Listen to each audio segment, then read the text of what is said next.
from TechCornerTV, and today for review I have here the POCO X3 Pro.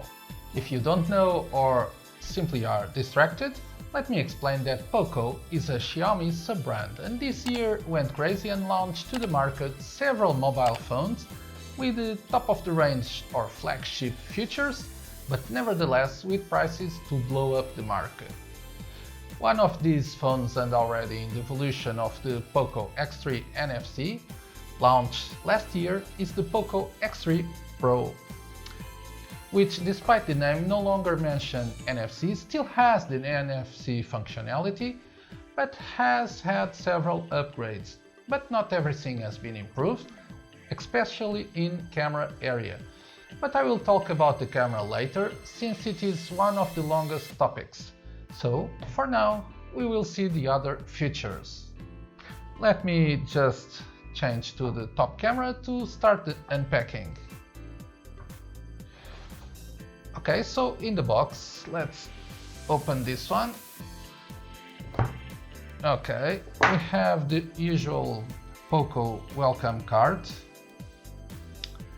Okay, very nice. Also in the box we have here the SIM ejection tool. Okay, some stickers. Yeah, very nice. We have also here the user manual, almost unreadable with these small letters, but yeah, it's here in several languages. And we have the warranty card also in several languages, also unreadable, too small to read. Okay, so inside this bag we have a silicone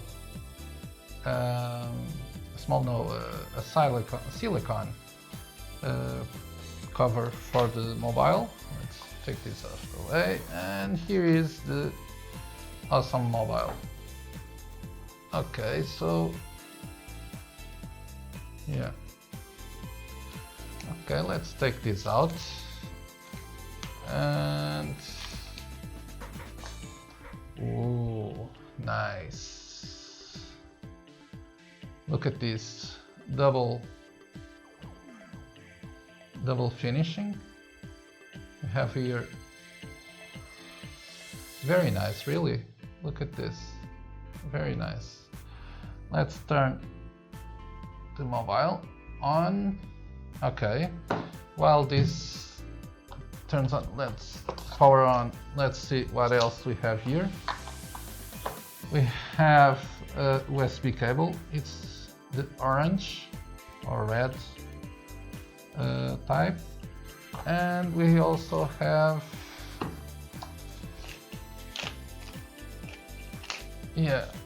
this power supply, also orange. Okay, it's already on. Let's see what we have in here. Okay, English. Okay, move on. Yeah, pretty fluid. I have to agree with this. Skip this. Okay. Skip. Yeah.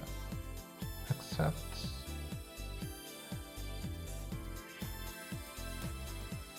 Okay, skip. Yeah, nice. Nice.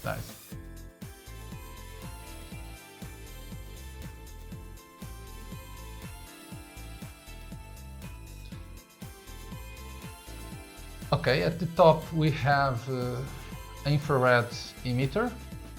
We also have I believe a microphone and a speaker. Yeah, I don't know if you guys can see.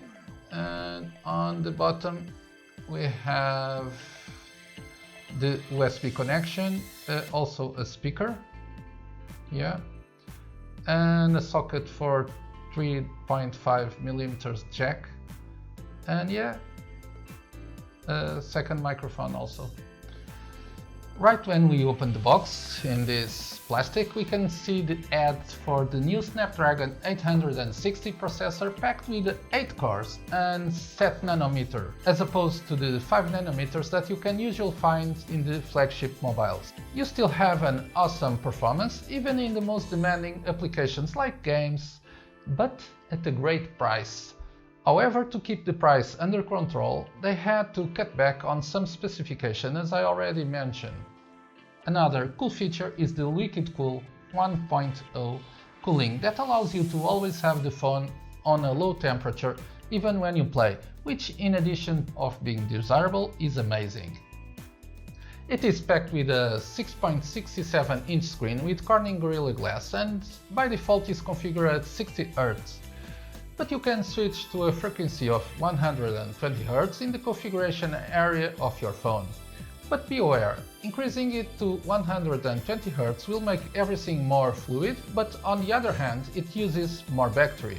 The screen is not AMOLED, it is a LCD IPS screen with 450 nits of intensity and HDR10, just like the previous version, the POCO X3 NFC.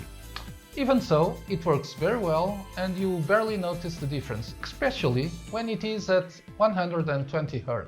Already installed, you have MIUI 12 interface that runs on top of Android 11. And if you bought the global version, you have access to all Google features such as YouTube, Play Store or others. If you haven't bought it yet, I'll leave you the link below so you can do it.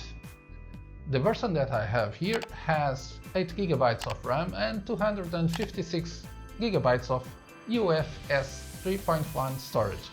Super fast, and this kind of storage usually is found only in flagship mobiles. It's not common in mobile phones in this price range. Regarding the sound, you have two speakers, one at the top of the mobile and one at the bottom, that provide high resolution surround sound.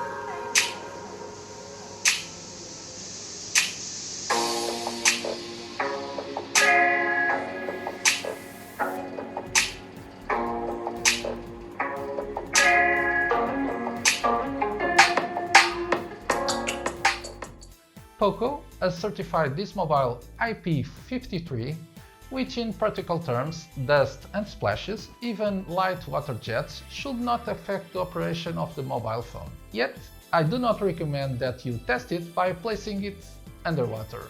Yeah, no, not a good idea. I still have to emphasize that we still have the NFC to make proximity payments, but we cannot do NFC charging. It has infrared emitter, which allows you to control electronics like television. POCO decided to keep the 3.5mm jack plug for headphones or microphones, which these days is especially important if you use your mobile phone for streaming or filming YouTube videos. So you can connect an external microphone. Moving on to the camera, or to be correct, cameras, since you have 4 rear cameras to help you whenever you take pictures. Let me tell you that here is where POCO really cut back on specifications compared to the previous model POCO X3 NFC. They exchanged the main camera in the rear from a 64-megapixel Sony camera to a 48-megapixel camera, not disclosing the manufacturer of the camera, so let's assume it's no longer a Sony one. The ultra-wide camera downgraded from 13 megapixels to 8 megapixels. With the same specifications, we have a 2-megapixel macro camera and the depth camera also with 2 megapixels. The front or selfie camera remained at 20 megapixels. Both cameras, the front and rear, crop from 4 to 1, which means that every 4 pixels captured by the sensor are analyzed and only 1 pixel is recorded, meaning with the 48 megapixel sensor you will have actually a 12 megapixel photo, unlike the 16 megapixels that you had on X3 NFC. And this crop is done to give you the best possible photos in low light through AI analysis to process the image and give you the most sharp shots, especially at night. But if you are in an environment with abundant light and you want to use the maximum resolution of the sensor, you can do it. Just activate the 48 megapixel mode in the camera configuration.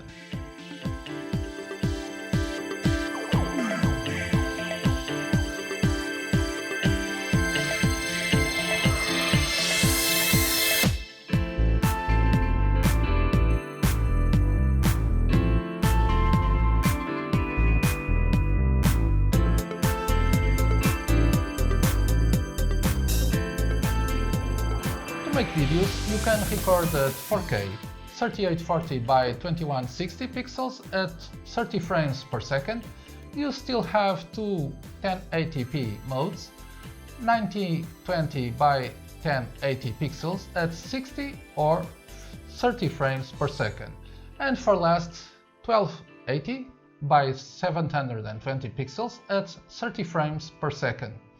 In terms of connectivity, you don't have 5G, but it has Wi-Fi 5, Bluetooth 5 and MIMO.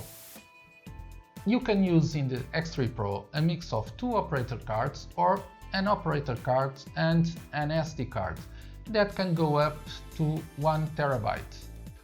A very interesting detail is that the power button is also a fingertip reader. That works very well, reads the fingerprints very quickly when unlocking the phone. Of course, in addition to the normal unlock using the camera. This feature already exists on other mobile phones, but you have to go for high-end and high-priced devices to find it. It is packed with an enormous 5160 mAh battery, which according to POCO gives you 11 hours of game playing, 18 hours of video watching and 110 hours of music listening. To charge this huge battery you have this brick, a 33 watts charger that is able to charge in 30 minutes 59% of the battery and takes 59 minutes to fully charge it. Notice the accuracy, 59 minutes, not 60. And now let's go to the price.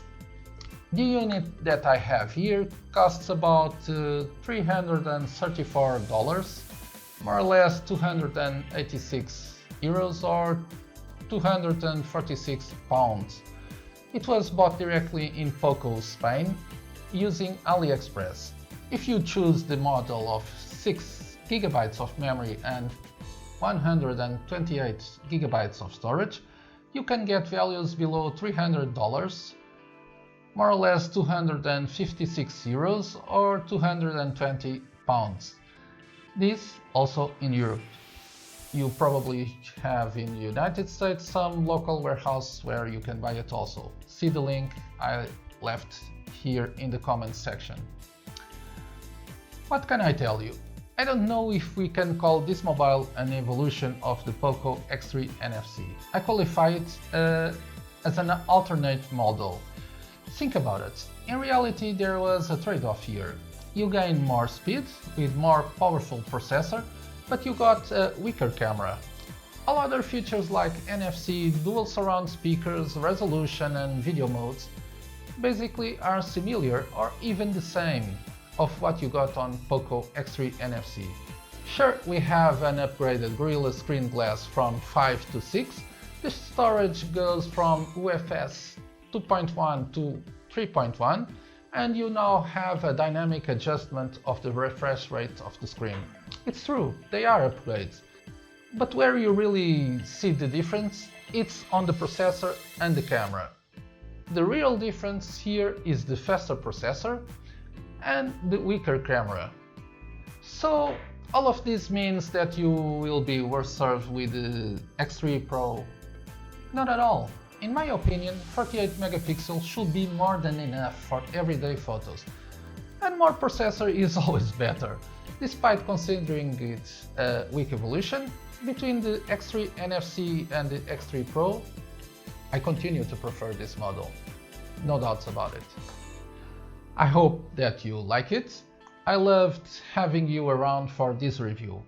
If this review was useful to you, please help to spread the message and click on like, and if you want to see more videos like this, subscribe to the channel. Yeah, come on, hit that subscribe and also hit that bell to be the first one to be notified whenever I publish a new video. That's all for today. Thank you from the bottom of my heart for watching this video, and I hope to see you in my next video. Peace.